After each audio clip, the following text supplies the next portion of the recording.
जय माता दी दोस्तों, कैसे हैं आप सब। आप सभी पर माता रानी की कृपा बनी रहे।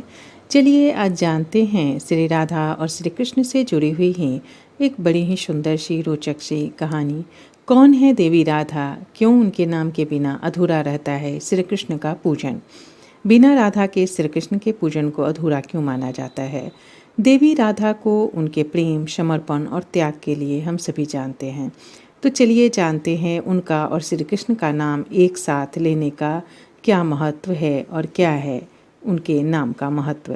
राधा के बिना श्री कृष्ण के जाप को पूरा नहीं माना जाता। राधा को शक्ति का प्रतीक माना जाता है और अनन्य भक्ति का भी। जब भी संसार में प्रेम की बात होगी, भगवान श्री कृष्ण और देवी राधा का प्रेम हमेशा सर्वोपरि होगा। देवी राधा के इस प्रेम ने संसार को यह ज्ञान दिया कि प्रेम किसी सामाजिक बंधन का मोहताज नहीं है। देवी राधा का विवाह भगवान श्री कृष्ण से भले न हुआ हो, पर आज भी उनका नाम एक साथ लिया जाता है। मंदिरों में उनकी मूर्ति एक साथ रखी जाती है, उनकी पूजा एक साथ की जाती है। देवी राधा को अनेक नामों से संबोधित किया जाता है। देवी राधा को राधिका, माधवी, केशवी, रासेश्वरी और राधा रानी भी कहा जाता है, जो हिंदू धर्म में एक लोकप्रिय और पूजनीय देवी है। उन्हें दिव्य प्रेम, कोमलता, करुणा और भक्ति की देवी के रूप में पूजा जाता है। यह भगवान श्री कृष्ण की शाश्वत पत्नी है और उनके साथ उनके अनंत निवास गोलोक धाम में निवास करती है।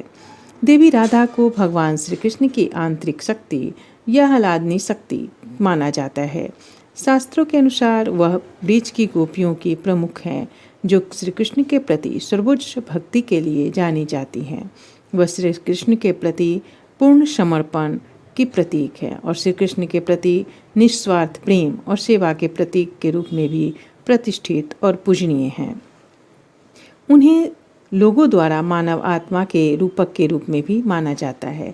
भगवान श्री कृष्ण के लिए उनके प्यार और लालसा को आध्यात्मिक विकास और परमात्मा के साथ मिलन के लिए मानव की खोज के प्रतीक के रूप में भी देखा जाता है।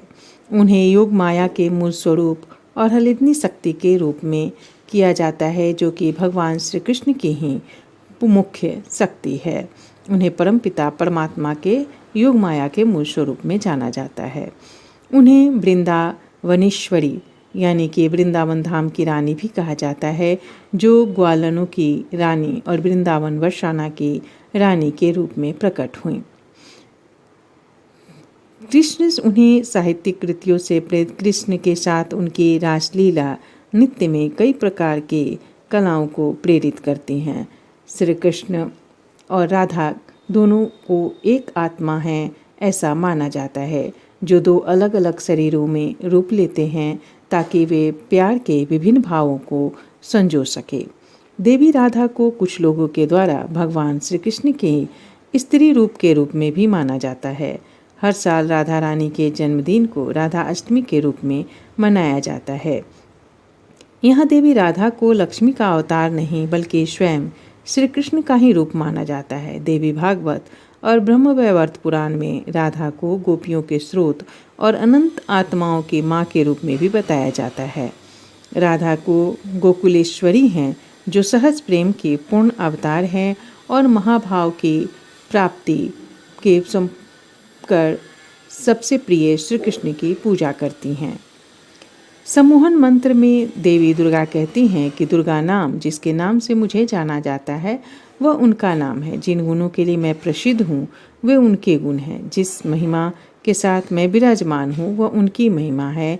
वहाँ महालक्ष्मी हैं। श्री राधा श्री कृष्ण की सबसे प्यारी प्रेमिका हैं।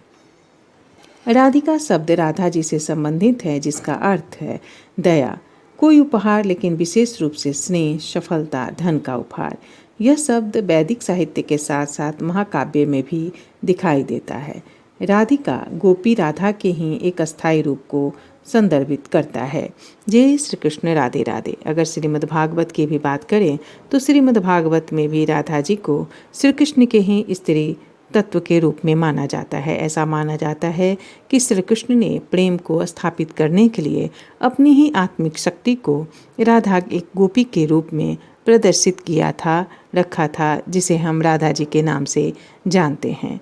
यही कारण है कि श्री कृष्ण के बिना, राधा जी के बिना श्री कृष्ण की पूजा संपूर्ण नहीं मानी जाती, क्योंकि ऐसा माना जाता है कि श्री कृष्ण की आंतरिक शक्ति ही राधा है। जय श्री कृष्ण, राधे राधे।